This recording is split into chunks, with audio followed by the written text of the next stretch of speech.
We dismiss history at our peril. Liberty Nation Radio with Mark Angelides. And we're back on Liberty Nation Radio. I remain your host, Mark Angelides. We're continuing our conversation with Liberty Nation's national security correspondent, Dave Patterson.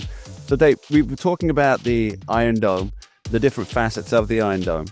And something that popped into my mind while we were switching reels there was Heisenberg's uncertainty principle. Now, I'm not a physicist and I don't play one on TV, but my understanding of that is that it's impossible to both completely specify where something is, where it's going to be. So we can test either where it is or where it's going or the speed it's going. We can't do both. Now, very simply, it's you can't know where something is and know how fast it's going, but you can know how fast it's going, but you won't know where it is. Sure. There you go. So because I think Ronald Reagan tried to essentially do this. Now, obviously, the technology's moved on since the Star Wars proposals. But when the U.S. would be tracking, let's say that the Iron Dome's complete and ready, and a missile comes in. Now, these are high altitude missiles, presumably. So they're actually in space, right? Or in lower space. Yeah, that's correct. Yeah, and they're going hypersonic speeds. They're going very fast. Yes. How does the system react to that? Is it like when you're shooting bird? It's you aim like 4 feet in front of where it's going to be. Yes, that's exactly okay. Right. And in fact, some. I guess I won't get the number of years ago, but we had a satellite that was deorbiting, and it was coming in over Alaska, and it was going very fast, and we didn't want it to land like in North Korea, which would have been difficult to explain. So we shot it down, and we shot it down with I believe an SM-3, which it's a standard missile 3 from a ship. And it actually hit the incoming, going very fast, satellite. And so we have had this capability for some time. In fact, when President Obama came in, you'll recall that he sent Hillary Clinton over to explain to our new allies that we weren't going to put a missile defense system in Poland and Czechoslovakia, but rather we were going to rely on shipborne missiles to take out ICBMs or incoming. And in that case, it would just be an intermediate ballistic missile intermediate range because they're not that far away. But the fact is that we have had this kind of capability. Again, I emphasize that integrating it and causing everything to work in a system that's going to address multiple incoming ICBMs, multiple cruise missiles, and multiple drones, if you will, that's going to be a challenge. And but it's a challenge that's doable. So I wonder if we can delve into the practicalities of actually getting this done. So there's presumably going to be funding needed to create the integration. Right. Okay. Now, where does that funding come from? Now, will that have to go through congressional approval? Well, of course, yeah. I mean, all I mean specifically as part of the defense budget. Yes, I mean you have to have an authorization and then an appropriation. But Mark, since we started with the Missile Defense Agency back during Rumsfeld's term as secretary, we have been spending on average $10 billion a year on missile defense. We have 44 missiles.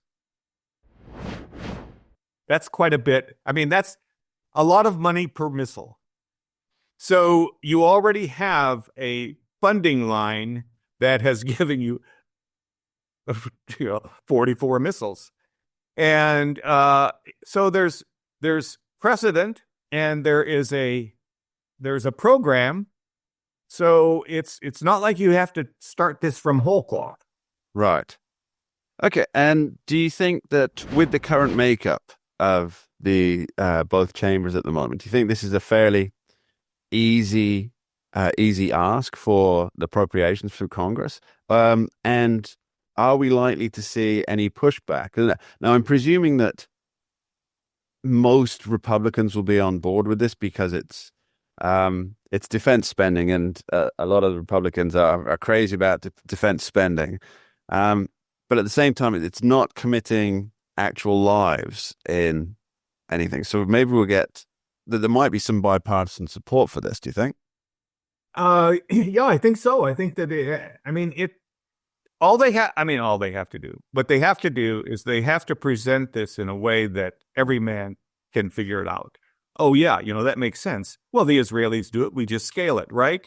Well, it's easy to say, but the integration of all of the communications and the radar and the capability to identify an incoming missile, this is not trivial. And no one should think that it is. But at the same time, it's stuff we do.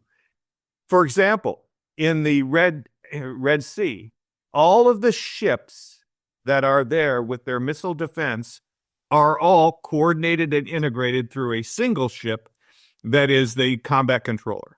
Right. So if you take that concept and, again, scale it to the U.S., and you could do it in regions. You don't have to, all of the U.S., but have regional command and control, regional missile defense capability. You start to see how that this is not something that's impossible. Right. Let's talk about it. You mentioned that it doesn't have to be a whole U.S. system. So presumably you'd have, and this is just me thinking about it on the spot here, you'd have a Pacific command, you'd have an Atlantic command, you'd have a Northern Circle command. Right. Well, NORTHCOM is responsible for the continental United States and Sure. And so that could be broken up into sectors. And again, you're going to start to look at keeping safe your strategic assets first, your missile sites, the what allows you to respond on a second strike. You're going to keep those safe first. And then you're going to do high value. How does Greenland play into this? Because it seems to me that based on the size of Greenland, the location of Greenland, and of course Donald Trump's very, very open wishes to have U.S. control over there. Now, Greenland already does host U.S. military installations, but Space Force has a base there. Space Force. What used to be Thule. Yes, that's right. But if that were then integrated into the command structure, Greenland, it would really essentially be able to, and I'm just thinking about this looking at a globe, it would essentially be able to be a defense bastion against pretty much half the world, wouldn't it? Yes. What the assumption is, and remember, it's an assumption. Sure.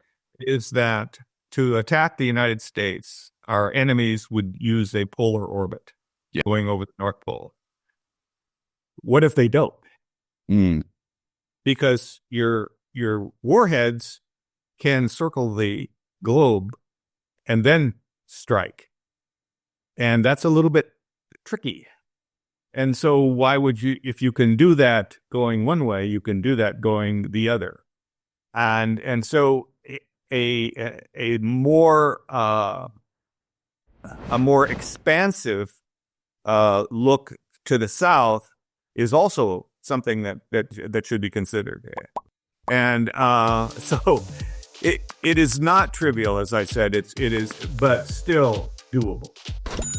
Dave, all that's left is to come up with a fancy name for it. I recommend Thunderdome or Skynet. Dave Patterson, thanks ever so much for joining us. Really appreciate it. Yeah, thank you, Mark. Good to be with you. We dismiss history at our peril. Liberty Nation Radio with Mark Angelides.